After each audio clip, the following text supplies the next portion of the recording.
मुख्यमंत्री एकनाथ शिंदे यांनी घेतला घाटकोपरमधील होर्डिंग दुर्घटनेचा आढावा।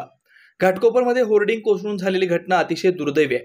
अनधिकृत होर्डिंगवर कारवाई करण्याचे पोलीस आयुक्तांना आदेश दिलेले आहेत। चौकशी करण्याच्या आयुक्तांना सूचना दिल्यात। घटना घडली तेव्हा पालिका आयुक्तांना सूचना दिल्या। अडकलेल्या लोकांना बाहेर काढण्यात येत आहे। जखमींवर उपचार सुरू आहेत। मुख्यमंत्री सहाय्यता निधीतून मृतांच्या कुटुंबियांना मदत करणार। 5 लाखांची मदत करण्यात येणार। घटना अतिशय दुर्दैवी आहे। जेव्हा महापालिका आयुक्तांना सूचना दिल्या, पोलीस आयुक्तांना आणि स्टेट डिझास्टर यांना सूचना केल्या की या ताबडतोब रेस्क्यू ऑपरेशन सुरू करा। आता रेस्क्यू ऑपरेशन सुरू झालेलं आहे। यामध्ये जवळपास 57 लोकांना बाहेर काढलेलं आहे आणि ते राजावाडी हॉस्पिटलमध्ये दाखल आहे। त्यांच्यावर उपचार सुरू आहे।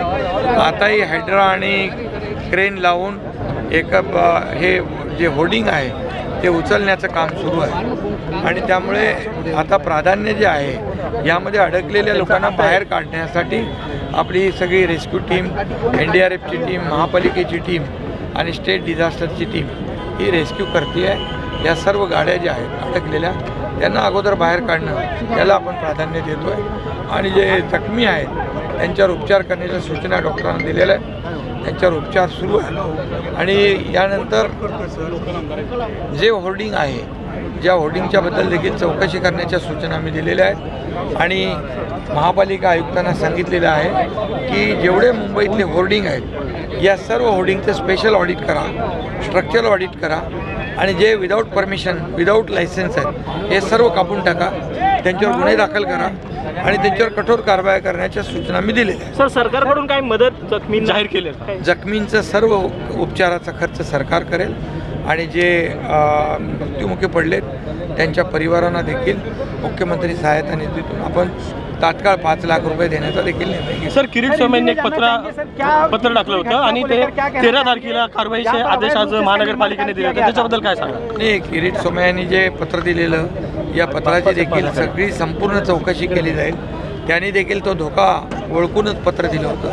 त्यामुळे होर्डिंग, जे कोणी होर्डिंग धारक आहेत यांना कुणाच्याही जीवाशी खेळण्याचा अधिकार नाही आणि याच्यावर जे आता झालेलं आहे त्याच्यावर सदोष मनुष्यवधाचा गुन्हा देखील दाखल आला आहे, त्याच्यावर होईल आणि कुणालाही यामध्ये जेवढे होर्डिंग आहेत, जेवढे स्ट्रक्चर, जेव्हा अलर्ट येतो एखाद्या वादळ वाऱ्यामुळे काही घटना घडू शकते, या सर्व संपूर्ण मुंबईत नाही राज्यामध्ये सूचना दिलेल्या आहेत। डिझास्टर मॅनेजमेंटचे प्रमुख आणि मुख्य सचिवांना मी सांगितलं आहे की सगळ्यांना अलर्ट करा आणि अशा प्रकारचे कुठलेही स्ट्रक्चर पडू शकतात हे त्या ठिकाणी त्याच्या उपाययोजना करण्याच्या सूचना मी दिल्या। सर, पहिल्याच पावसामध्ये अशी परिस्थिती आहे।